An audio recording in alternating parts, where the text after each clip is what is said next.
couple weeks ago, I talked to you about my walk with Christ on the beach. Today I want to ask you, if we think about God's creations, and any of God's creations, what is it that ties a crab to a lobster, or what ties an orchid to a primrose? And what ties all of those things to us? Well, the obvious answer is Jesus Christ, because he ties everything in our world together.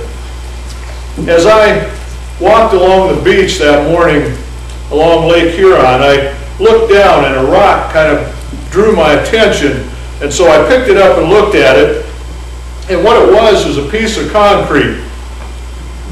And I noticed that it was made up of thousands of little stones. And as I thought about that, I thought about these stones individually.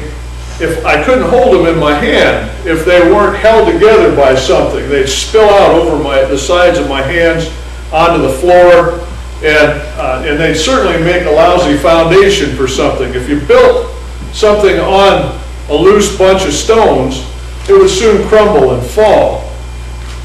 But when I looked at this rock, I noticed that all those little stones were held together by something. In this case, cement. This is a piece of concrete. And I thought about what this meant to us and to our church. And when I think about it, as Christians, we're all a group of thousands of individuals. And if it wasn't for something that holds us all together, we would all be just like the little stones that fall out of my hands onto the floor, and they'd be relatively meaningless. But when you have something that holds us all together, that becomes something wonderful. It becomes something powerful. It becomes something that makes a firm foundation on which you can build something.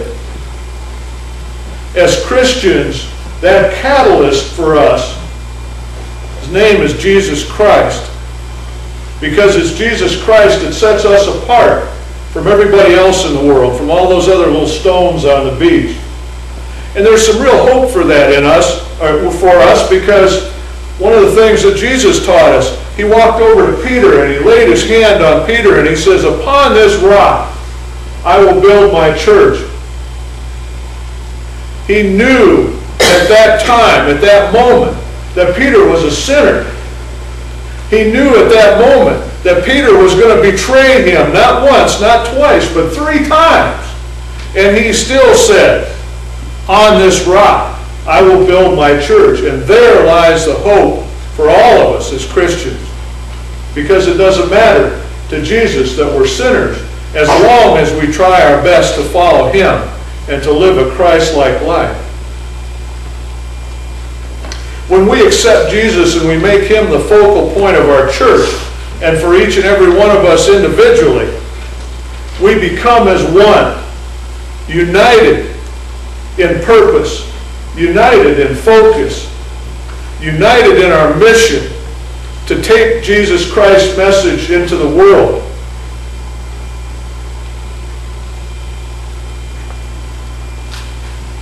We met today to talk about the saints who have gone before.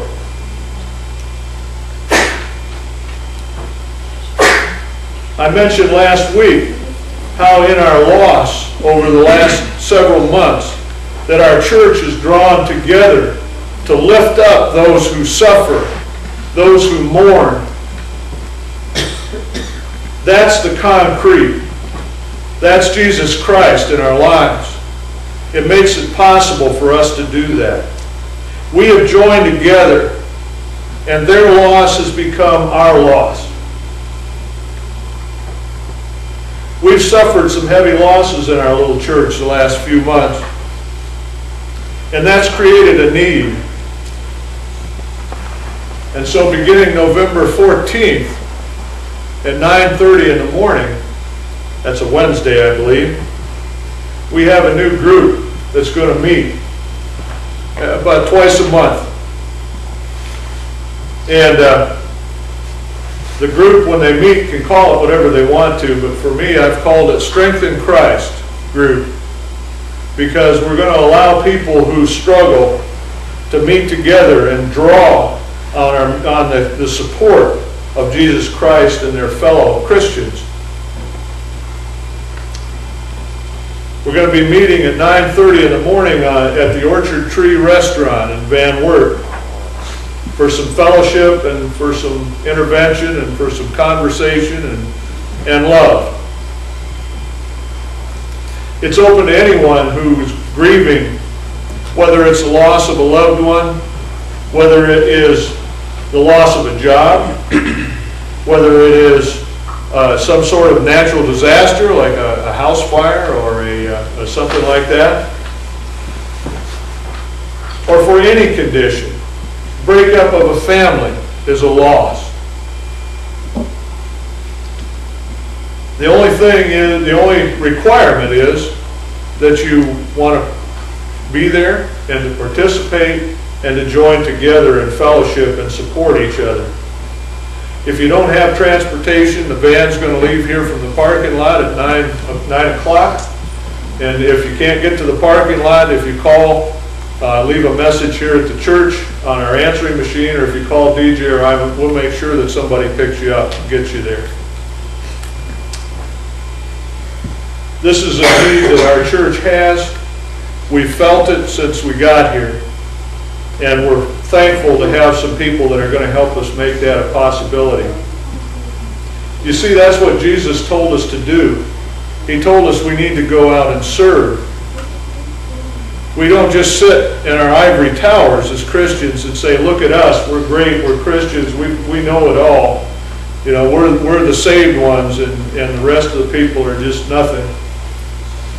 That's what the Pharisees did, but it's not what Jesus taught us we need to do. We give money to worthwhile causes. We provide love and support to those who are in pain. We celebrate with those who have reason to celebrate.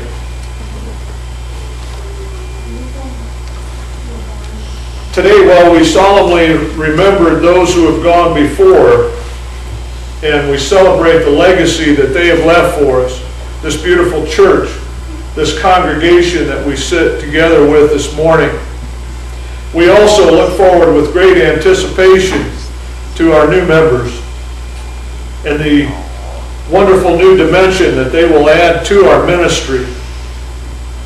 I don't think anybody here would argue that these people will be wonderful additions to our congregation, and we're going to celebrate that this morning.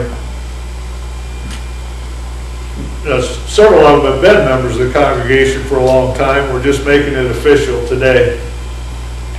We recognize today these new saints who will take their place in the ranks of the faithful to continue the work of Middle Point United Methodist Church, and for them to leave a legacy that people in the future will celebrate. Let us pray.